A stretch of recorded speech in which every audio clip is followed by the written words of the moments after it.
All right. Looks like we got Algebra 2, Lecture 11.8 and 11.9 today. State Standard OAS A2 F11. The student will perform indicated operations on given functions. So the operations that we're going to be talking about are addition, subtraction, multiplication, and division. Those are the operations we'll be messing with. Today, specifically, it'll just be addition and subtraction of functions. Okay, we've been evaluating functions the last couple of days. Now we're going to perform operations on them. So let's take a look at what you might see. The sum, that means we're adding. The sum of functions is commonly denoted as follows. Say they give you this function here, f of x is equal to 3x plus 2. This just tells us that the ordered pairs that we'll derive from this will definitely meet the definition of a function. Every x will be associated with one and only one y. Every element of the domain will have one element of the range. That's all that symbolism right there means. If this function is f of x equals 3x plus 2 and g of x, a different function, is 7x minus 10, and we want to add those together, the sum of the functions, the sum of f of x and g of x, will commonly be written like this: f plus g of x, or it might be written f of x plus g of x. So if you see either one of these, it means we're going to add these two functions together if these are the functions that are given as f of x and g of x. Similarly, the difference of two functions is commonly denoted as follows. If we're messing with the same two functions, it doesn't have to be those functions, it could be any function. But if we're going to be messing with two functions and we want to find the difference of those, find the difference of f of x and g of x, it's commonly written f minus g of x or f of x minus g of x if we're subtracting g of x from f of x. If we're subtracting f of x from g of x, it'd be g minus f of x, or g of x minus f of x, so forth and so on. That's the idea that we're going to be messing with. This is what it's going to look like. We're going to subtract functions or add functions together. Those are the operations we're going to be using, and I'll show you how it works. Simple. Perform the indicated operations, and it gives us a couple of functions, g of x and h of x. And up here it gave us f of x and g of x. It doesn't matter what the names of the function are, it's the approach that we're using. So we're going to be given g of x and h of x, and we're asked to find the sum of g of x and h of x. So what I'm going to do is I'm going to identify what I'm looking for. G plus h of x is equal to, and I'm going to add this part plus this part, and then combine like terms. And I'm going to put it in standard form. And in standard form, we list our variables such that the highest exponent comes first, followed by the next highest. And the next highest, we say that the exponents are in descending order. We start with the highest one and work our way down. So when I rewrite this in standard form, combining like terms, I'll have x cubed plus x squared. And these terms will combine. Negative 5 and positive 2 will combine to yield negative 3. So g plus h of x, providing I haven't made any mistakes, is x cubed plus x squared minus 3. That's what we'll get if we'll add these two functions together. And let's see if that's what I got. And let's see if I can find the key. X cubed plus x minus 3, yay! Okay, here we're going to add two more functions together. I've got an f function and a g function. We're asked to add them together. So I'm going to say, well, f plus g of n, our variable is n this time instead of x, is going to be n cubed plus 2n plus 3n plus 4. And then I combine any like terms that I see. Well, there are no other n cubed terms, so this one won't combine with anything. These two are both n terms, so I can combine them. They're the same sign, so I'm going to add and keep the sign. This will yield n cubed plus 5n plus 4. And that's as far as I can go. I took an f function and a g function. I was asked to add them together. That's the operation that were performed on these two functions was addition. And so that's what I did. And I wound up with f plus g of n is equal to that right there. So let's see if that's what they said. N cubed plus 5n plus 4, yay! So there we are. When we add them, we can just write them right next to each other and then combine like terms. When we subtract them, we have to be careful. Okay, so let's take a look at subtracting functions. Let's say we're given f of a is 2a plus 3, g of a is 4a plus 1. Here the variable instead of x is a. The variable can be anything. So we're asked to find f minus g of a. So to find f minus g of a, that's f of a minus g of a, we're going to say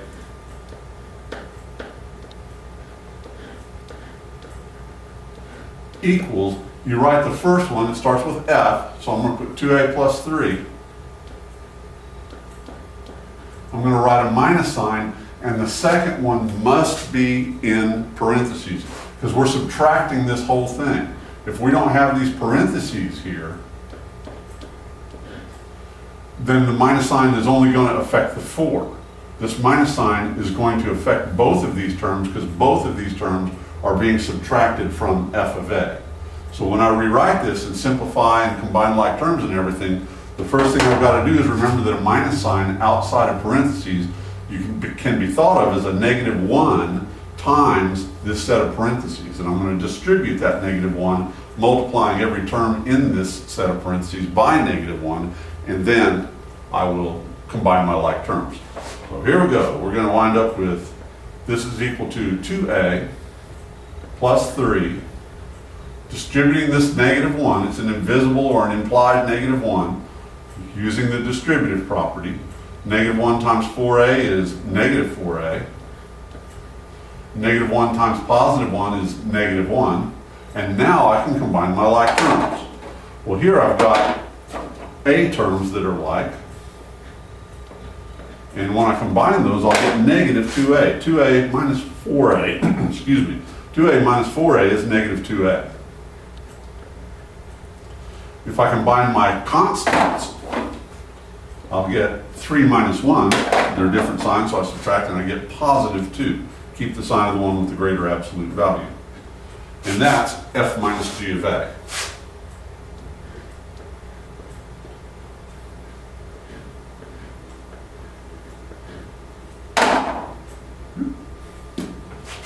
Okay, that's what we were asked to do, was to subtract g of a from f of a. Said sure thing, we wrote this down, put a minus sign, and put the second function, the g of a function that we're subtracting from f of a, had to put it in parentheses and then distribute that minus sign. And it effectively just changes the signs. If both of those had been negative, they would have become positive. But because they were positive to begin with, we distribute the negative and each of them becomes negative. We then combine like terms if there are any. And if there are not any, then we just put it in standard form. Highest powers of the variable in descending order. All right, here we go. Let's take a look at this one. I've got f of x and g of x. I'm asked to subtract g of x from f of x. I'm asked to find f minus g of x. So I'm going to say, well, here's what I'm looking for. F minus g of x.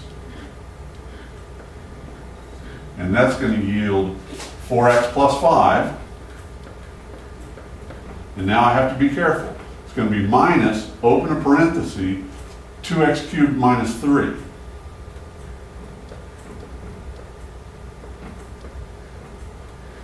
Okay? And now when I go to combine these like terms, the first thing I have to do, again, is open these parentheses using the distributive property, remembering that this is an implied -1. This is -1 times these two terms when I distribute. Okay? So here we go. I'm rewriting it and distributing this -1. This will yield 4x plus 5.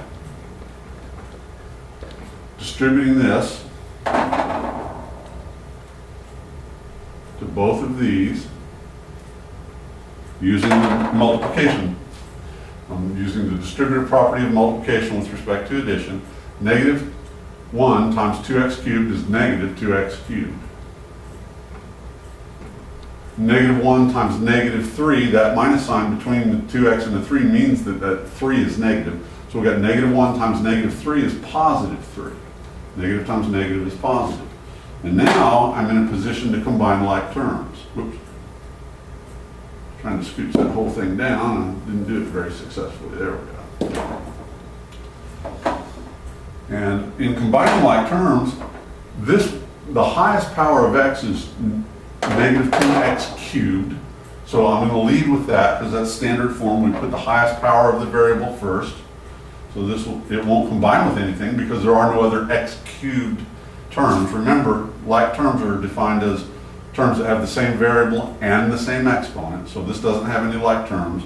So I'll lead with it because it has the highest exponent. Don't forget that that's negative. There's minus sign in between these two. The negative goes with the 2, so to speak. So I have negative 2x cubed. Now I'm going to look for the next highest power of x, which is a 1 in this case. There is no squared up here. So we'll say, well, that's an implied plus sign. There's not a minus sign there, so it's implied positive. So we say plus 4x. And then we combine these two terms, positive 5 and positive 3. Those are the same sign, so we add and keep the sign. And that will give us positive 8. And providing I haven't made any mistakes, f minus g of x